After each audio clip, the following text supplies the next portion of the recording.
नीलातुङ्गस्तनगिरितटी सुप्तमुद्बोध्य कृष्णम् पाराध्यं स्वं श्रुतिशतशिरसिद्धमध्यापयन्ती सोच्छिष्टायां सजनिगलितं या बलात्कृत्य भुङ्क्ते गोदा तस्मै नम इदमिदं भूय एवास्तु भूयः அன்னவயல் புதுவை ஆண்டாள் அரங்கற்கு பண்டு திருப்பாவை பல்பதியம் இன்னிசையால் பாடி கொடுத்தாள் நற்பா மாலை பூமாலை சூடி கொடுத்தாளை சொல்லு சூடி கொடுத்த சுடற்கொடியே தொல்பாவை பாடி அருள வல்ல பல்வளையாய் நாடு நீ வேங்கடவர்க்கென்ற விதி என்ற விம்மாற்றம் நாங்கடவா வண்ணமே நல்கு.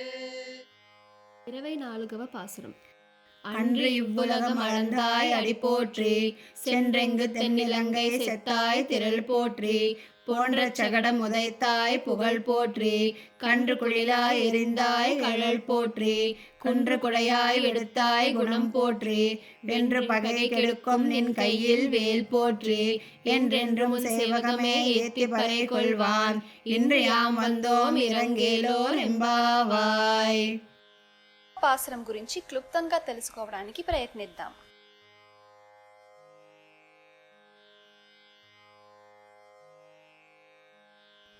ముందు పాసురంలో గోదాదేవి శ్రీకృష్ణ పరమాత్మ నడిచేటప్పుడు కూర్చునేటప్పుడు ఉండే సౌందర్యాన్ని దర్శించాలని స్వామిని సేనాగారం నుంచి వచ్చి సింహాసనాన్ని అధిరోహించమని కోరడంతో ఆశ్రిత సులభుడైన శ్రీకృష్ణ పరమాత్మ వారి మాటలను మీరలేక తను మంచము నుండి దివ్య సింహాసనం వరకు నడిచి వచ్చాడు. నీలాదేవి ద్వారం వరకు మంగళాశాసనం చేస్తూ అనుసరించింది. స్వామి నీలాదేవితో వచ్చి దివ్య సింహాసనాన్ని అధిరోహించారు. అప్పుడు పరమాత్మ పాదాల ఎర్రదనం గోపికలకు కనిపించింది. తాము కోరిన విధంగా నడిచినందువల్లే స్వామి పాదాలు అలా కందిపోయాయని గోపికలు చాలా కలత చెందారు. తాము వచ్చిన విషయం, కోరాలనుకున్నది అంతా మరిచి స్వామి పాదాలకి మంగళాశాసనం పాడడం మొదలుపెట్టారు గోదాదేవి. ఆత్మస్వరూపాన్ని ఎరిగి పరమాత్మ స్వరూప రూపగుణ విభూతులను ఎరగాలి. ఆత్మ పరమాత్మలకు గల సంబంధాన్ని ఎరగడంలో 2 దశలు ఉంటాయి. మొదటిది జ్ఞానదశ, రెండవది ప్రేమదశ. మొదటి దశలో పరమాత్మతత్వాన్ని ఎరిగి స్వస్వరూపాన్ని ఎరగడంతో పరమాత్మ సర్వరక్షకుడు, సర్వనియంత, సర్వజ్ఞుడు, సర్వశక్తిమంతుడు అని, పరమాత్మయే తనకు రక్షకుడు, తాను రక్షుడు అని తెలుసుకుంటాడు. అజ్ఞానం పరిపూర్ణమై ప్రేమగా మారుతుంది. పరమాత్మ యొక్క సౌందర్య సుకుమారాలని గోచరించినప్పుడు ప్రేమ పరవశం వల్ల పరమాత్మ రక్షకుడు, తాను రక్షుడు అన్న విషయాన్ని మరిచి పరమాత్మను తానే రక్షించాలని పూనుకొని మంగళం పాడతారు. ఇది ప్రేమదశ. గోదాదేవి, గోపికలు ప్రేమదశ చెందినవారు. అందుచేత పరమాత్మ పాదాలు కందడం చూసి వచ్చిన విషయాన్ని మరిచి మంగళం పాడసాగారు గోదాదేవి. సర్వరక్షకుడైన పరమాత్మ మన చేత రక్షింపబడదగినట్లు మన ప్రేమ కనిపింపచేస్తుంది. ఈ మంగళాశాసనం చేయడమే మనకు పరమ పురుషార్థమని గోదాదేవి తెలియచేస్తున్నారు.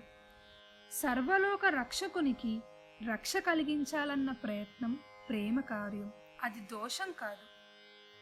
గోదాదేవి పెరియాళ్వార్ల పుత్రిక.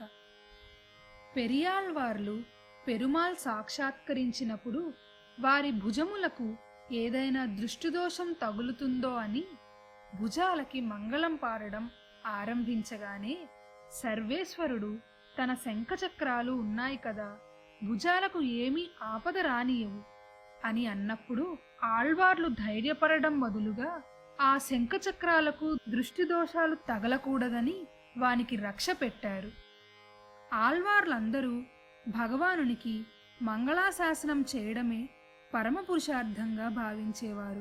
వారిలో మంగళాశాసనంలో పెరియాళ్వార్లు గొప్పవారు. వారికి ఆనాడు భగవద్దర్శనం కాగానే పల్లాండు పల్లాండు అని పాడినట్లు ఈనాడు గోదాదేవి పరమాత్మ సింహాసనాన్ని అధిష్ఠించగానే దృష్టి దోషాలు తగులుతాయేమో అని పోట్రి పోట్రి అని మంగళం పాడుతున్నారు. ఇవ్వులగమళందాయ్ అని ముల్లోకాలని కొలిచిన వామన అవతారానికి ముందుగా మంగళం పాడుతున్నారు గోదాదేవి. ఈ తిరుప్పావైలోని 30 పాసురాలలో 3వ పాసురంలో ఒకసారి, 17వ పాసురంలో మరొకసారి, ఈ 24వ పాసురంలో ఒకసారి త్రివిక్రమ అవతారాన్ని కీర్తిస్తున్నారు గోదాదేవి. శ్రీకృష్ణ అవతారానికి వామన అవతారానికి ఎక్కువ సన్నిహితం ఉండడం చేత వామన అవతారాన్ని ఎక్కువగా కీర్తిస్తున్నారు. పరమాత్మ యొక్క సౌలభ్యానికి ఈ 2 గుణాలు పరాకాష్ఠలుగా చెప్పబడినవి. ఎవ్వరూ కోరకుండానే తనను పొందాలని కోరేవారు కోరని వారు అనే భేదం లేకుండా అందరి తలపై తన పాదమును ఉంచిన మహనీయ మూర్తి త్రివిక్రముడు. అంతటి సౌలభ్య సౌందర్య సౌశీల్యాన్ని కృష్ణావతారంలో వెల్లడించాడు పరమాత్మ. వామనావతారం కంటే వీరికి రామావతారంలో పరమాత్మ పాదాలు పడిన శ్రమ ఎక్కువ బాధ కలిగిస్తున్నాయి. త్రివిక్రమ అవతారంలో సర్వేశ్వరత్వం అభివ్యక్తంగా తెలిసెను. త్రివిక్రముడు పాదమును పైకి చాచగా బ్రహ్మ పరమాత్మ పాదాలను ప్రక్షాళనం చేశారు. ఆ శ్రీపాద తీర్థమే గంగ. దానిని రుద్రుడు తలదాల్చి శివుడయ్యాడు. అట్లు సర్వేశ్వరత్వం అభివ్యక్తంగా ఉండి బ్రహ్మ రుద్రేంద్రాదులచే ఆరాధింపబడిన దివ్యమూర్తి కనుక ఆ అవతారమున ఆ శ్రమ ఓర్చుకోవచ్చు. కాని శ్రీరాముడు బ్రహ్మ రుద్రేంద్రాదులు వచ్చి నీవు దేవుడివి అని అన్నా నేను మనుష్యుడనే అని పలికిన పూర్ణ మనుష్యావతారం. ఇందులో దేవత్వపు కలయిక లేదు. అంతేకాక వామనావతారంలో 2-3 అడుగులు మాత్రమే వేశాడు. కాని శ్రీరామావతారంలో దుష్ట జంతువులతో నిండిన అడవులలో కొండలలో ఎంత దూరం నడిచాడో లెక్కలేదు. శస్త్రాస్త్రములు దాల్చి యుద్ధాలు చేశాడు కదా అని శ్రీరామావతారానికి మంగళం పాడుతున్నారు. తర్వాత శ్రీకృష్ణునకు రక్షణకై ఉంచిన బండిపై ఆవేశించిన రాక్షసుని చంపేందుకు ఆ బండికి తగిలేటట్లు కాలు చాచి నేల కూల్చిన మీ అప్రతిమ కీర్తికి మంగళమని శ్రీకృష్ణుని బాల పాదాలకు మంగళం పాడుతున్నారు గోదాదేవి. వత్సంపై ఆవేశించిన అసురునితో వెలగ చెట్టుపై ఆవేశించిన అసురుని చంపడానికి ఒడిసెలరాయి విసిరినట్టుగా వెలగ చెట్టుపైకి దూడ రూపంలో ఉన్న వత్సాసురుణ్ణి విసిరినప్పుడు ముందు వెనకకి నిలిచిన నీ దివ్య పాదాలకు మంగళం. ఇంద్రుడు తనకు యాగం లేకుండా చేశారని కోపంతో రాళ్లవాన కురిపించినప్పుడు గోపాలకులకు గోవులకు బాధ కలగకుండా ఉండేలా గోవర్ధన పర్వతాన్ని గొడుగులాగా ఎత్తిన నీ వాత్సల్యానికి మంగళం. గోవర్ధనం ఎత్తడంలో రహస్యం ఒకటి ఇమిడి ఉన్నది. సర్వ పదార్థాలయందు జీవులలో పరమాత్మ అంతర్యామి అయి ఉంటాడు. శరీరానికి చెందిన రాముడు గోవిందుడు అనేవి మనుష్యుడు క్షత్రియుడు బ్రాహ్మణుడు అనేవి శరీరం వరకు అర్థం తెలియజేస్తాయి. ఆత్మకు బ్రాహ్మణత్వం క్షత్రియత్వం లేవు. వేదాంతం ఎరిగిన వారైతే ఆ పదాలు ఆ ఆత్మకు అంతర్యామిగా ఉన్న పరమాత్మను తెలియజేస్తుంది. ప్రతి వస్తువులోనూ ప్రకృతి జీవుడు పరమాత్మ అని 3 ఉంటాయి. అందు ప్రధానం పరమాత్మ, దానిని ఆశ్రయించి ఆత్మ, దానిని ఆశ్రయించి శరీరం ఉంటుంది. అందుచే సర్వ పదాలలో పరమాత్మ ఉండును. అలానే గోవర్ధనగిరిలోనూ పరమాత్మ ఉంటాడు. ఇంద్రునికి యాగం అనడం వల్ల ఇంద్రునికే చెందుతుంది. ఆ ఇంద్రునికి అంతర్యామిగా ఉన్న పరమాత్మకే చెందును అని శ్రీకృష్ణ పరమాత్మ గోవర్ధనని ఎత్తి చూపించాడు. ఇలా గోవర్ధనగిరిని ఎత్తిన పెరుమాళ్ళుని స్మరిస్తూ శ్రీకృష్ణునికి మంగళం పాడుతున్నారు గోదాదేవి. అలానే శత్రువులను సమూలంగా పెకలించి విజయం ఆర్జించిన నీ హస్తమునందలి వేలాయుధానికి మంగళం అని మంగళం పాడారు గోదాదేవి.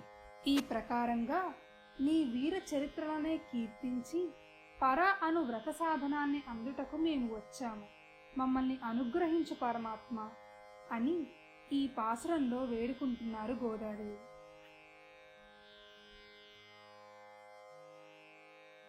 ఇప్పుడు పాసురాన్ని మరొకసారి అనుసంధానం చేసుకుందాం. அன்று இவ்வுலகம் அளந்தாய் அடி போற்றி, சென்றெங்கு தென்னிலங்கை செத்தாய் திரள் போற்றி, போன்ற சகடம் உதைத்தாய் புகழ் போற்றி, கன்று குழிலாய் எரிந்தாய் கழல் போற்றி, குன்று குடையாய் எடுத்தாய் குணம் போற்றி, வென்று பகை கெடுக்கும் நின் கையில் வேல் போற்றி, என்றென்றும் சேவகமே ஏத்தி பறை கொள்வான், இன்று யாம் வந்தோம் இறங்கேலோர் எம்பாவாய். ஆண்டாள் திருவடிகளே சரணம்.